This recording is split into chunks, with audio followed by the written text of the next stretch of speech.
I want to talk about blood tests today. My mother has always loved taking blood tests and telling me that I need to take blood tests. And so for the decade or so that I've been using these biomechanics, and sometimes I'd be saying it getting better or worse, whatever. And for the last few years, I've been saying I've been, just getting better and better and better. And she just doesn't like, she just didn't buy it. She was like, show me your blood test. Show me your blood test. I was like, Mom, I don't care about a blood test. And I just don't think that it really says anything meaningful. The fact that I'm functioning better and better and great and I'm feeling better is the most important thing to me. So it was just this kind of cross in perspectives. And I think my mom is a decent representative of how a lot of people view things. And so I want to talk about this a bit today. When you look at blood tests, I know when you go to the hospital, they do blood tests for tons of things, and your average American, I heard, that gets their blood work done about 2 to 3 times a year.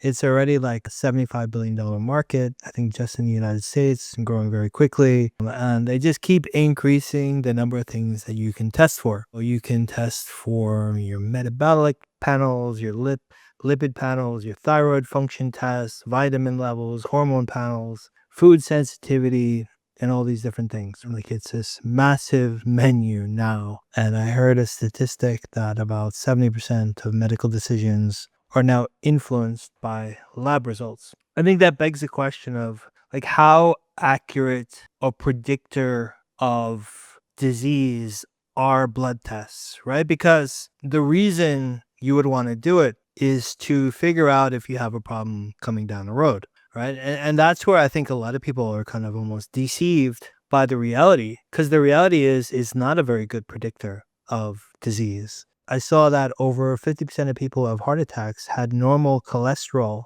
How many times do you see people say, oh, my cholesterol is fine, I am at no risk of a heart attack?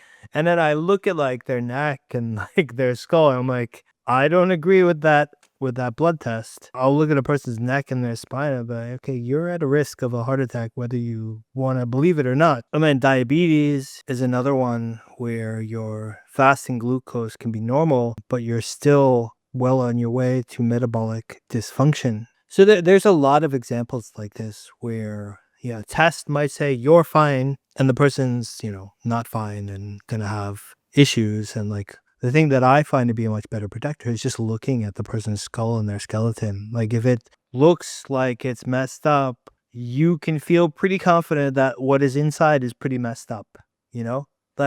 And the fact that people don't look at that, right? They don't really care that the person's neck is gone and their spine looks all jacked. They want to know what the blood test is. And then it's we've been taught to stop thinking logically, right? I love giving the metaphor of a car, right? When the car looks all jacked up, it's probably going to function jacked up. So in my view, blood is just a function of these biomechanics, not a cause. When I, have been going up and down over the years, then I took a few blood tests in the earlier years, and I would generally see that, okay, when I was doing better, my blood tests would be a bit better. And there were 1 or 2 times when I did it when I was not doing well, the blood test, gave all these other issues and things that I'm supposed to be worried about. But I didn't do any of the stuff that the doctor said about those things that he told me to be concerned about, right? I didn't take any of the dietary or exercise precautions. Rather, I just focused on these biomechanics. And I'm pretty sure that I'm absolutely fine and just getting better because I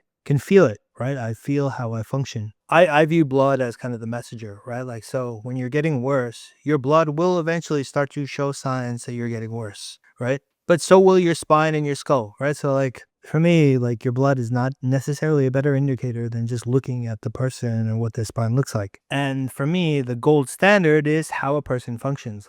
If I want to know whether I'm doing better or worse or whether I'm healthy, I focus on how does my brain work? How does my neurology work? Because I can kind of tell the difference because I've been up and down. And so that for me is the best gauge. If I'm working easily 12 to 14-hour days and I feel happy and energized every day and I'm not getting sick, those are important functional indicators that I, at 48 years old, doing better than 99% of my peers. And I don't need a blood test to tell me that. So for me, I just don't waste my time with these blood tests. I don't really believe in the current medical system. I think that they have missed the foundation, which is these biomechanics. So like there's a basic set of physics that determine how the skull and the skeleton function. And if you don't understand that foundation, like it's all like anything you believe is just fluff to me because you don't understand like the core. Right. And that's kind of how I look at going into the hospital and speaking to doctors. There's going to be some people that are more like traditional mindset. And they say, oh, like you're not a doctor. You don't understand. Like you